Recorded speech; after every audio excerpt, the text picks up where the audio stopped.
Hello Aquarius, आज हम देखने वाले हैं कि नवंबर मंथ में आपके लव एंड रिलेशनशिप क्षेत्र में क्या चल रहा है। ये जो रीडिंग है ये sun, moon, rising and Venus signs के लिए है। यानी कि एक्वेरियस अगर आपके हॉरोस्कोप में किसी भी प्लेसमेंट में स्ट्रॉन्ग है then this reading will resonate with you. And अगर आपको मेरा काम अच्छा लगता है you can consider subscribing to my channel. Subscribe करने के बाद में बेल नोटिफिकेशन ज़रूर ऑन रखें एक्वेरियस, अदरवाइज़ मेरे वीडियोज़ आप तक पहुँचेंगे नहीं। अगर आप में से किसी को पेड पर्सन रीडिंग करानी है, ऑरा हीलिंग या फिर फुल लाइफ का प्रेडिक्शन चाहिए with remedies, you can visit my website. वहाँ पे आपको बुक अपॉइंटमेंट्स वाले पेज में सारे डिटेल्स मिल जाएंगे। So that's how you can reach me out Aquarius. So Aquarius, यहाँ पे मुझे बहुत ज़्यादा थॉट इन्वॉल्व लग रहा है अभी, जैसे कि सोच विचार ज़्यादा हो रही है एटलीस्ट आपके पर्सन के साइड से। So now this relationship is more about practicality and प्यार के बाद वाला जो स्टेज होता है जहाँ पे स्टेबिलिटी, कमिटमेंट, डिसिप्लिन या फिर एक सेम टाइप का रूटीन हम ढूंढते हैं कि कंसिस्टेंसी रहे, देन ऑनेस्टी रहे। सो वहाँ पे ये शिफ्ट हो रहा है, यू नो द अपग्रेडेशन, वहाँ की बात हो रही है। यहाँ पे प्यार के नेक्स्ट लेवल वाला जो एक्सपेक्टेशन एंड डिमांड्स रहते हैं, जिम्मेदारी निभाना, एक दूसरे के लिए प्रेजेंट रहना, what we can do for each other, वो सारा देख पाना, तो वहाँ पे अभी it looks like there is like this relationship stuck over there.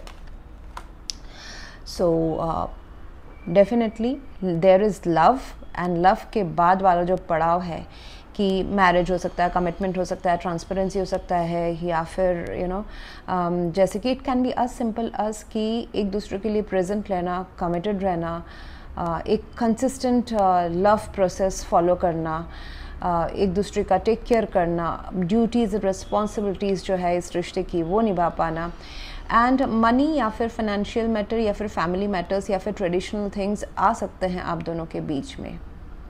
So that could be a factor to be focused on right now. आप चाहते हैं कि इस रिलेशनशिप में इक्वल गिव एंड टेक हो, इमोशनल बॉन्ड, आपका दोस्ती भी काफ़ी अच्छा लग रहा है इस रिलेशनशिप में। सो आपका इंटेंशन है कि ये जो रिलेशनशिप है वो हमेशा लॉन्ग टर्म के लिए बरकरार रहे। You are connected to this person for a long time या फिर whole life, that is your intention. And जैसे मैंने कहा ऐसा लग रहा है कि फैमिली मैटर्स हो, ट्रेडिशनल अपब्रिंगिंग हो, स्पिरिचुअलिटी हो, रिलीजियस फैक्टर्स हो, या फिर one person is married the other is not, या फिर there is a gap between both of you, age gap हो, या फिर the girl is Elder to the boy, ऐसा हो, या फिर आप दोनों में से कोई एक ऑलरेडी मैरिड है या फिर दोनों ही किसी और रिलेशनशिप्स में है। This kind of things would impact this relationship. ये एक आसान रिलेशनशिप नहीं है, कुछ ना कुछ एक्सटर्नल मैटर्स हैं, ऑब्लिगेशंस हैं जो इस रिलेशनशिप को इम्पैक्ट करती है, जो इस प्यार को थोड़ा सा और टफ बना देता है इस धरती के, अर्थ के रेल्म में इसको मुकाम तक पहुंचाने में। सो क्या आप दोनों उससे पार आओगे, मतलब whether you both of you would have the courage to इस प्यार को आगे लेके जाने का। सो वो क्वेश्चनेबल है आपके साइड से। तो फिर भी मुझे इंटेंशंस एंड एक्शंस, मतलब इंटेंशंस तो ठीक दिख रहे हैं, बट आपके पर्सन की जो एनर्जी है with the two of swords, this person is not sure. तो ये अभी सोच विचार कर रहे हैं, ये अपना जो नेक्स्ट एक्शन है उसको डिले करेंगे क्योंकि वो ब्लाइंड फोल्डेड है, उनको इमोशनल ब्लॉकेज है, उनको लॉजिक, प्रैक्टिकलिटी और दिल के बीच में चुनने को नहीं हो रहा है। So yes, they are present in this connection, no doubt about it, they are present in this connection, लेकिन नेक्स्ट पड़ाव तक जाने के लिए जितना डिले हो सके उतना करेंगे। They are not sure about the future, uncertainty वाली फीलिंग्स आ रही है। अगेन एक्वेरियस, आपको मैं बता दूँ, roles could be reversed at any point of time, शायद से ये आपके लिए हो, एंड यस, जो मैं आपके लिए बोल रही हूँ शायद से आपके पर्सन के लिए हो, या फिर वाइस वर्सा, ऐसा हो सकता है। And eight any point of time, ज़रूरी नहीं कि फुल रीडिंग ही ऐसा हो, बिकॉज वी रीड एनर्जीज। तो एंड ये एक जनरल रीडिंग है, तो एनर्जीज कभी भी मैं उतना नहीं ध्यान दूंगी कि एनर्जीज किसकी क्या है। जब हम पेड पर्सनल रीडिंग करते हैं, जहाँ पे आप मेरा टाइम बुक करते हैं, वहाँ पे हम टू द पॉइंट 100% सही तक वो डिग आउट करते हैं। Okay, so anyways, coming back to the point, ये पर्सन थोड़े से गार्डेड है अपने एनर्जी में, वो फूक फूक फिर थोड़ा सा कदम रखेंगे। यहाँ पे मुझे आपकी एनर्जी तो नाइट ऑफ पेंटिकल्स दिखाई दे रही है, as if you are present in the connection and एक I would say quite stable energy, quite stable role आप अदा कर रहे हैं. You are there in this connection consistently. आप का ऐसा लग रहा है कि आप भी ट्रेडिशनल एंड अपने जो थॉट्स है, आपके जो डिमांड्स है इस रिलेशनशिप में रिगार्डिंग एक साथ रहना, कमिटेड रहना, इस रिलेशनशिप को स्टेबिलिटी की तरफ लेके जाना, कोई कैजुअल चीज़ें नहीं रखना. So you are in that, आप उस चीज़ को डिफेंड कर रहे हैं. You are standing your ground on this and आप इस पर्सन के लिए अवेलेबल भी है. लेकिन कहीं ना कहीं ये रिलेशनशिप थोड़ा सा मोनोटोनस हो सकता है, जैसे कि ठहरा हुआ हो सकता है, मतलब कुछ आगे बढ़ नहीं रहा है. सेम मुद्दे हैं, सेम रूटीन है जिसमें हम जूझ रहे हैं या फिर जिसमें हम तैर रहे हैं, ऐसा kind of floating in that energy. Nothing is going above, खराब भी नहीं हो रहा है. एंड जो एक्सपेक्टेशंस है वो उसको पूरा होने में थोड़ा सा टाइम लग रहा है because of this 2 of swords. And ये जो आपका है,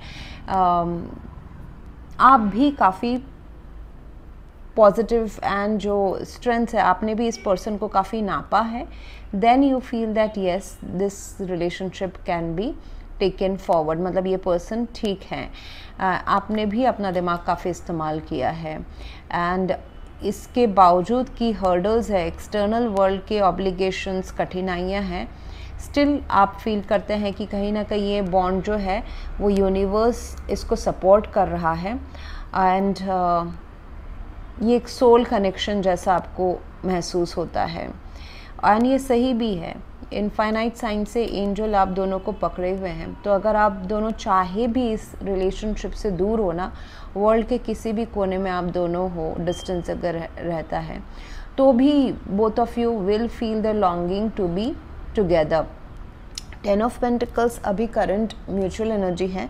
सो ये पर्सन भी जूझ रहे हैं कि इस रिलेशनशिप को stable commitment, could be marriage, could be पैसा, कुड बी ट्रेडिशनल चीज़ों जो अपने आप दोनों के पेरेंट्स का अगर है, अगर वो ऐसा सीन है तो कैसे सबको लेके सबकी मान एंड सबका यस एंड सबका सपोर्ट लेके इस रिलेशनशिप को कैसे आगे बढ़ाना है. सो उसके ऊपर है. सो दोनों की both of you are on the same page. आप चाहते दोनों सेम हैं, हालांकि आप थोड़े से अपने चैलेंजिंग एंड स्ट्रगल से पहले बाहर आ रहे हैं एंड ये पर्सन अभी भी थोड़ा सा टाइम लगा रहे हैं सोचने में, विचार करने में their next action. So they are in a cross road right now. And बात यह है कि बहुत सारी चीज़ें जो वो फील करते हैं वो आपको बता नहीं सकते हैं या बता नहीं रहे हैं. 9 ऑफ वॉन्ड्स है, ये रिलेशनशिप के लिए खड़े भी हैं लेकिन आगे भी नहीं बढ़ रहे हैं. They feel yes struggles are there for, आप दोनों को अगर एक साथ रहना है, लिव इन करना है, मैरिज करना है, कमिटमेंट करना है, तो बहुत सारी चीज़ें आप दोनों के सोच विचार एंड एक्शंस के बीच में आ रही हैं. Plus this person doesn't want to leave this relationship, but आगे बढ़ने के लिए कदम में भी उनको टाइम लग रहा है. ये जो फियर है, ये जो इमोशनल ब्लॉकेजेस है, मेंटल ब्लॉकेजेस है, उनको आउट ऑफ द बॉक्स सोचने ही नहीं दे रही है. They are in a cross road and plus they are delaying their own decision. वो खुद ही, कभी कभी होता है ना कि ये पड़ाव या एक्शन लेना है ताकि ये रिलेशनशिप क्लियर हो जाए, कभी ना कभी तो लेना ही है. सपोज पेरेंट्स को, अगर पेरेंट्स अगेंस्ट हैं तो फिर कभी ना कभी तो बताना ही है. नहीं तो एक ऐसा टाइम आता है कि यूनिवर्स खुद ही सबके सामने ये प्यार का जो आपका स्टोरी है वो खोल के रख देता है. सो ये पर्सन कहीं ना कहीं अपने आप को बहुत डिले कर रहे हैं, सोच विचार कर रहे हैं. तो but it is temporary feeling. They would have to take some action at one point of time. तो ये जो एक्शन की जो बात आ जाती है एंड उनके क्या इंटेंशंस हैं, उनके क्या प्लान्स है फ्यूचर को लेकर, कैसे इस 10 ऑफ पेंटिकल्स को वो बरकरार रखेंगे, तो ये सारा हम नेक्स्ट हाफ में देखेंगे. अगर आप मेरे चैनल के मेंबर बनते हैं, जो कि आपको बटन मिलेगा as join button on my home page, उसको क्लिक करके अगर आप मेरे मेंबर बनते हैं, then you will get to know कि इस पर्सन के नेक्स्ट एक्शंस क्या इंटेंशन से, क्या आपको फेवर करने वाला है, क्या आपके लिए ख़तरा होने वाला है नवंबर मंथ में इस रिलेशनशिप में, एंड आउटकम क्या रहने वाला है इस रिलेशनशिप का, वो सब आपको नेक्स्ट वाले इन डेप्थ वाले जो रीडिंग है उसमें मिल जाएंगी। एंड अगर आप यहीं तक ही डिसाइड करते हैं मेरे साथ रहना, then thank you very much. Please to like, share, comment and subscribe.